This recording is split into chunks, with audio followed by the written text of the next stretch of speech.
Hi everyone, welcome back to my YouTube channel. This is Angel here. We are on video number 2, so I have jumped that hurdle, and so we're past the first video. I know that I mentioned during the first video that I actually was home on home isolation with COVID-19, and so I am now COVID negative. Whoop whoop. And I'm so happy to be able to go out and about, to be out of my house. I went to get my hair done, and I could go for meetings, and I had a lot of work to catch up on. And so I thought that my next video should be on my experience with COVID-19. So here we go.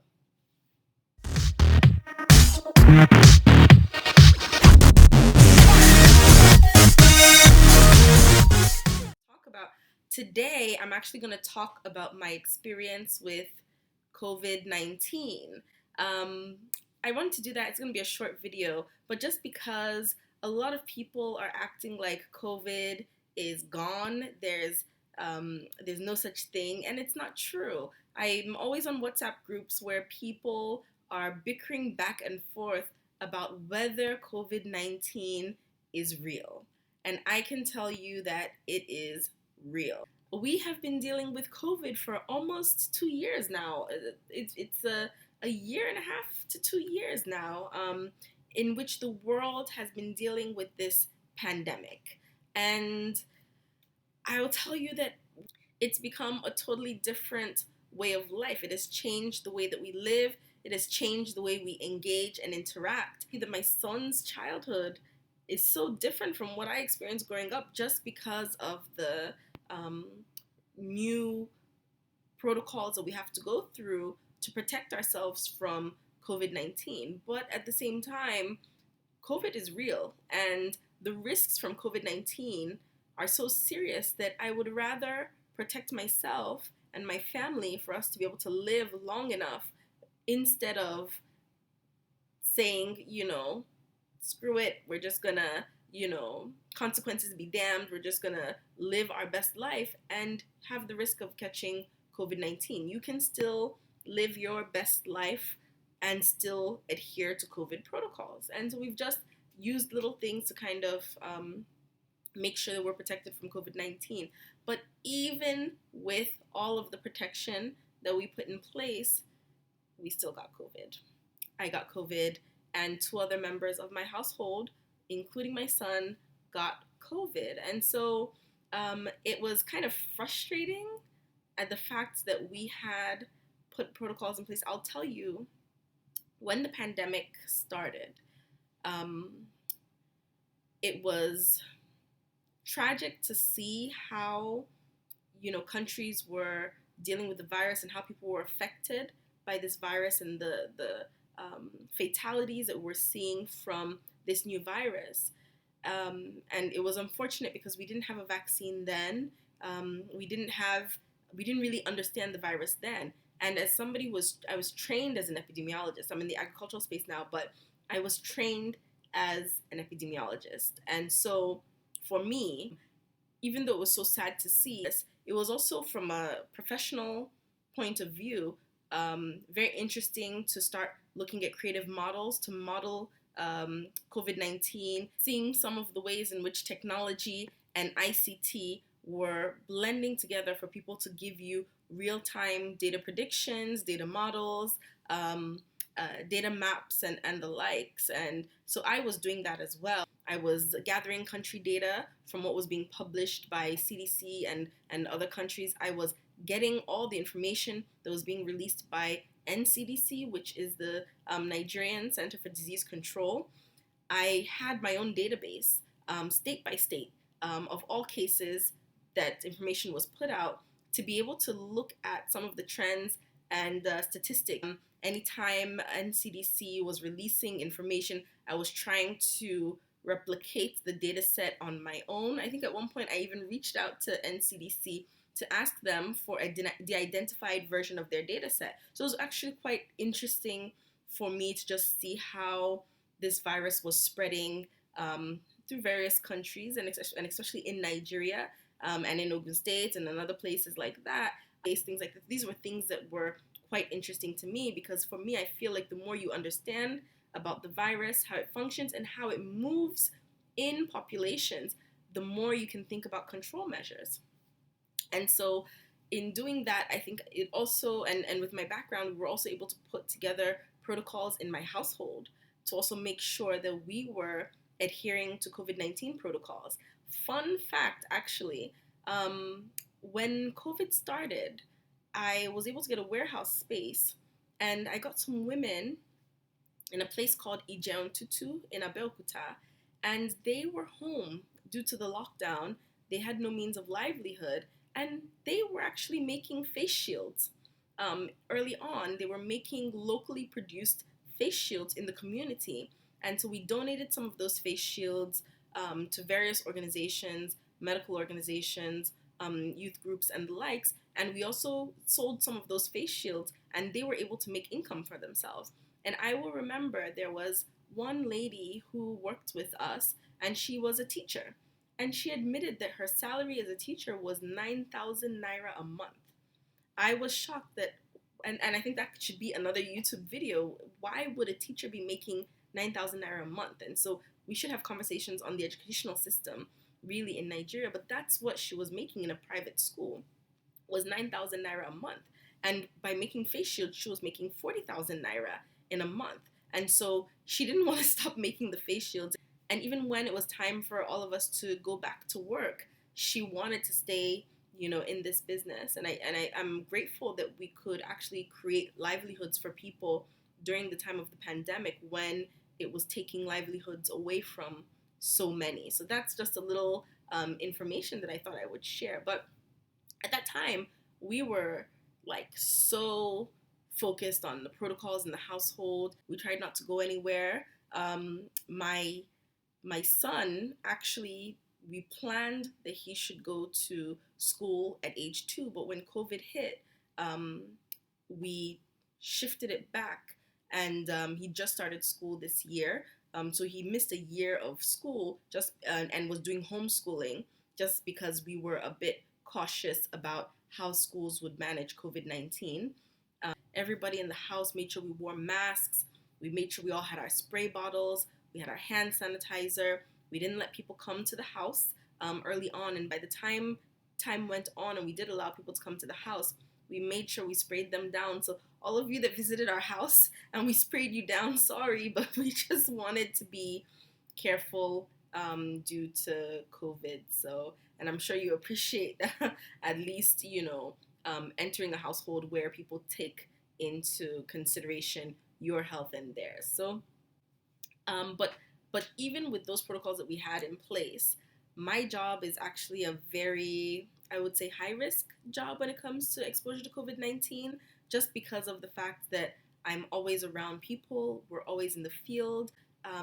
Agriculture was considered an essential sector. And so we had to make sure, and that was at the time when it was planting season. So we had to make sure that our farmers were on the field, that they weren't being stopped by security personnel, that they were able to go to their farms and plant. Because if we didn't do that, we would have seen higher food prices, we would have seen food scarcity of most products that our farmers produce 3 months down the line, 6 months down the line, 11 months down the line. Ogun State is a major producer of a lot of various commodities. And so if our farmers didn't go to that field, we would have been severely hurt. And we did feel the pinch a little bit, because factories and other industries were affected when they couldn't get the raw material. But we made sure that our farmers had transport passes to be able to use on the trucks that they were using to take their products from farm to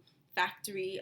We tried our best to just make sure that they had the power and the empowerment to be able to continue the agricultural cycle. And so that was really something that, outside of just the health effects, the economic effects were there. And food security is really, really important. And I think COVID-19 showed us, especially in Nigeria, that look, you still have to value farmers. You still have to think about what you eat, because people were home hungry with no access to food. And so we really need to think about that last mile. We need to think about what, getting our food from the farmers to, the people's homes to table, and look at more efficient models for that, because when you're in emergencies like that, people are still going to have to eat even during the lockdown. So I'm grateful that, at least in our state, we were kind of proactive in making sure that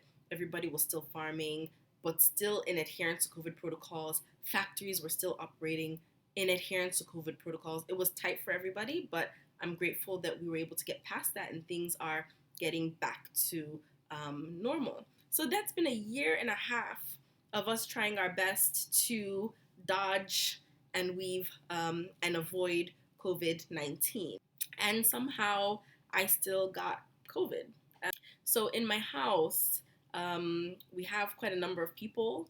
We have about 5 people who stay in my house consistently, and then of course I have junior ones who may come from school and go and stuff like that.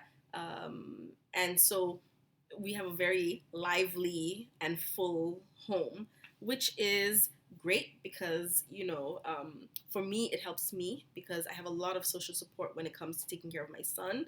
And I have a lot of, I think, support in just having people in the house.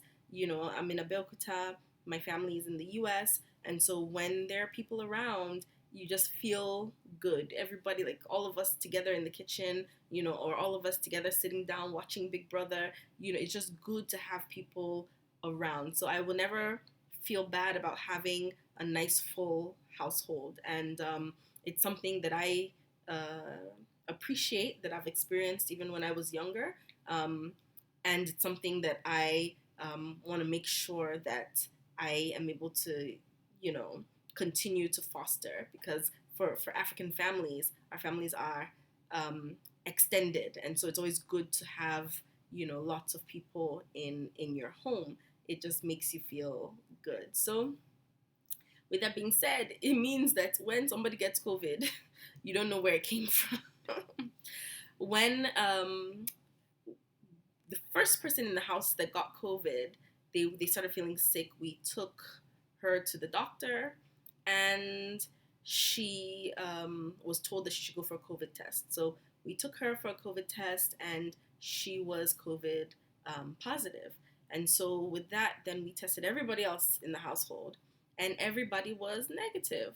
So she now isolated, and everyone else in the house was negative until maybe about 7 days later. I started feeling a bit of headache. I felt severe body pains. My bones ached.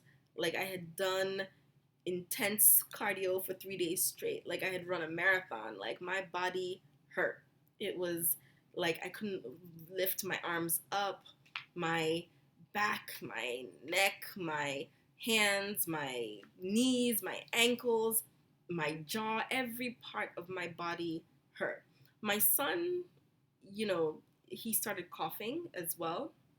And so we went to go and get tested, and we were positive. And once we saw that we were positive, everybody else in the household also had, that was negative before, also had to test, and they were still negative. So 10 days of isolation, and it's not easy. You think, oh, nice vacation, stay in the house. The first 2 days were the toughest, just because we were feeling pain. And so you have a toddler who is just, not feeling great. I'm not feeling great. It was a good bonding experience for us, just because we were just cuddled up together, with the hot water bottle, just napping, sleeping, and just resting.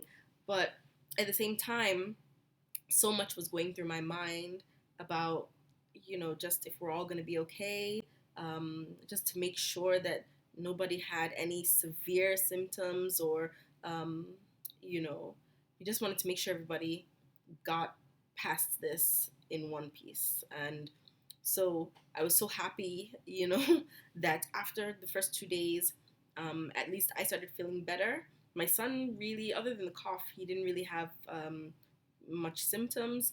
And the other person in the household had longer symptoms for about like 7 days. She was a bit No, for about 10 days she was symptomatic, and she felt bad. So mine was 2 days. Hers was so I and I guess maybe mine was 2 days just because of the fact that I was vaccinated. I got my second dose in, I think, end of June, early July. So that's June, July, August, September. So that's about 3 months of full coverage. So I guess that's why I only had symptoms for 2 days, but those symptoms were no joke. They were more than any flu I've ever had. I felt like a car hit me. It was tough. So to experience that for 10 days with severe headache, my eyes hurt. That's how much pain you're in. Not just my body, but my eyes. Like if I had to blink my eyes or close my eyes, my eyes hurt. And I had to look it up, and it was actually a thing. And I was so surprised that there are people out there who are having painful eyes as a symptom of COVID-19. But I will say, like, nobody in the household had loss of taste. We didn't have loss of sense of smell. Those things were intact for all of us. It was just the body pain, headache, chills, and fever, and the cough. And so even though I'm now negative, I still have a lingering, that you can hear in my voice that it's not as smooth as normal. And every once in a while, I do feel tingling in my throat. And they said that it will be there for a little bit. I should just keep steaming and keep making sure that I take warm fluids and things like that. But yeah, I mean, it was stressful, and it wasn't the vacation that people make it seem like it is. But then, yeah, after those 2 days, it was really just us being isolated in the house. And after we got over the physical effects, it was more mental, just being in the house, being uh, being unable to interact, being unable to go where we need to go, to shut down your household for a good 10 days while you wait for a negative result, especially after you've gotten better and you feel like you're okay, but you can't go anywhere. And so you depend on the social support from the people around you to just make sure that you have, you know, groceries and the things that you need coming into the house. So I'm so grateful to, have a system in place where I was able to get my groceries at my door. I was able to get, any medications that we needed refills on and things like that. But it wasn't really easy. But I think after 10 days, we went for our testing and we were negative. It took longer for the other person in the household, but because she got COVID first, she got COVID 7 days before us, but she was tested negative a day before us, and so she is negative. I think that for me it was 10 days, and after those 10 days, I was tested again, both the rapid kit and the PCR, and both were negative for myself. And then we still tested everybody again that was within and outside the household, and so everybody was negative. And I will tell you, baby, it was a sign of relief, just to see the negative tests and just to see that everybody was okay. We are negative, everybody is negative. And then everybody else that was in and around the household also tested, and they are negative, and they're still negative. So I'm just grateful to God that we were able to survive this experience. And I would say that for those of you who keep saying COVID is not real, it is real. It is something that people are experiencing. And I think that we should just continue to protect ourselves. I really have to commend the healthcare workers that worked so hard to try their best to contain COVID-19 in Nigeria.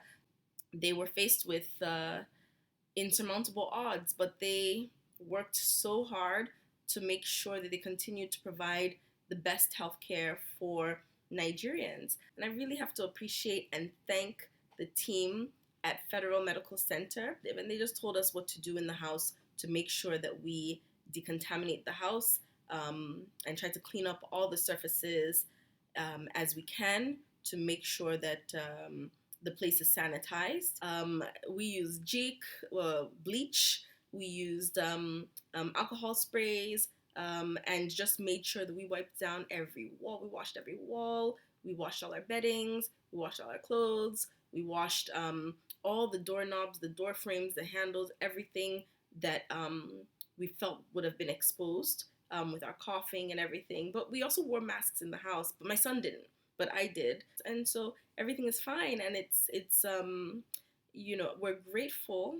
We're grateful to God, honestly, that it wasn't as severe as some of the cases that we've heard about. I've personally lost about 5 people to COVID-19, especially early on. So COVID-19 is no joke. And yeah, that was our story with COVID, and we're grateful that we're just getting past that. And I will just implore all of you out there to know that COVID-19 is real. Many people are going through the second wave, and some the third wave, and some even more. So it's important for us to just try to keep making sure that we use hand sanitizer, we wear our masks, we don't reuse dirty masks, that we try to, take off our clothes when we enter the house and just kind of wash up, and that includes our hair, and all those things. And just try to be careful when we go to the supermarket, when we go to the markets, in the money that we touch and everything that we touch, because I think that we underestimate the fact that this virus is so easily transmitted. And so it's just important for us to do that. And if you feel like you're having symptoms, go and test. It doesn't cost anything to go test, at least where I live. It doesn't cost anything to go and get a test. So if you're feeling symptoms and you go and it's not malaria, even if it is malaria, just go and just get your COVID-19 test, especially if you're having headache, you're coughing, and you're feeling, fatigue. Just try to go and see, because I think that would also help us to be able to catch it early and make sure that you don't spread it to others. So that's it. That's my journey and my experience with COVID-19. Please, if you've had it, let me know how it was for you. And of course, if you are making efforts to try to protect yourself, let me know, what are you doing in your households to try to prevent the spread of COVID-19. So thanks, and I'll see you in the next YouTube video. Bye.